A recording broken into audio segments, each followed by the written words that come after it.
ఛత్తీస్గఢ్ బీజాపూర్ లో భారీ ఎన్కౌంటర్ చోటు చేసుకుంది. 12 మంది మావోయిస్టులు మృతి చెందినట్లు తెలుస్తోంది.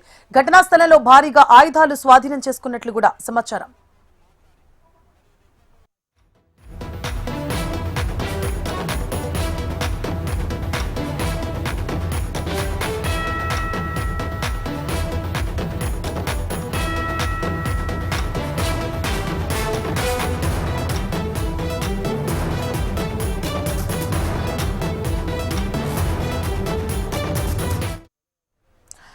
ఛత్తీస్గఢ్ బీజాపూర్ లో భారీ ఎన్కౌంటర్ జరిగింది. 12 మంది మావోయిస్టులు మృతి చెందారు.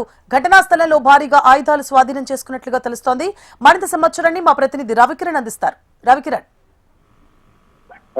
ఛత్తీస్గఢ్ లో మరో భారీ ఎన్కౌంటర్ అయితే చోటు చేసుకుంది. సుక్మా జిల్లా కొంటా కిస్తారం అటవుల్లో సైనికులకు మరియు నక్సలైట్లకు మధ్య జరిగిన భీకర కాల్పుల్లో ఇప్పటికే 10 మంది పైచలకు మావోయిస్టులు మృతి చెందినట్టు తెలుస్తుంది. మృతుల సంఖ్య కూడా మరింత పెరిగే అవకాశం కనపడుతుంది. మృతులు కొంట ఏరియా కమిటీకి చెందినటువంటి వారికి గుర్తించారు. ఘటనా స్థలం నుంచి AK-47 మరియు ఇన్యాసిస్ వంటి ఆటోమేటిక్ ఆయుధాలను కూడా స్వాధీనం చేసుకున్నారు. ఆపరేషన్ లో డిఆర్జీ సుక్మాకు సంబంధించిన డిఆర్జీ సైనికులు పెద్ద ఎత్తున పాల్గొన్నారు. సంఘటనా స్థలంలో ఎన్కౌంటర్ ను ఇప్పటికే SP కిరణ్ చౌహాన్ కూడా పర్యవేక్షిస్తున్నారు. సుక్మా జిల్లాలో డిఆర్జీ సైనికులు పెద్ద ఎత్తున భారీ విజయాన్ని అయితే సాధించారని చెప్పవచ్చు.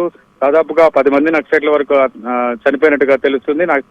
చనిపోయినటువంటి నక్సలైట్ లో కొంట ఏరియా కమిటీకి చెందినటువంటి సచిన్ మంగడు కూడా ఉన్నట్టుగా ప్రాథమికంగా సమాచారం అవుతుంది. ఇంకా సెర్చ్ ఆపరేషన్ కంటిన్యూ అవుతుంది. కాల్పులు కూడా అడపాదడప కొనసాగుతున్నట్టుగా తెలుస్తుంది. SP కిరణ్ చౌహాన్ ఆపరేషన్ అయితే నిరంతరం పర్యవేక్షిస్తున్నారు. ఇప్పటికే పోలీసులు కూడా ఎన్కౌంటర్ సంబంధించి ధృవీకరించిన పరిస్థితుంది. కొంట ఏరియా కమిటీకి సంబంధించినటువంటి నక్సలైట్లు ఇంకా చాలా మంది కూడా గాయాలతో అడవుల్లోకి వెళ్ళినట్టు సమాచారంతో పూర్తి స్థాయిలో డిఆర్జీ టీమ్స్ అయితే కూంబింగ్ పెద్ద ఎత్తున అయితే నిర్వహిస్తున్నాయని చెప్పవచ్చు.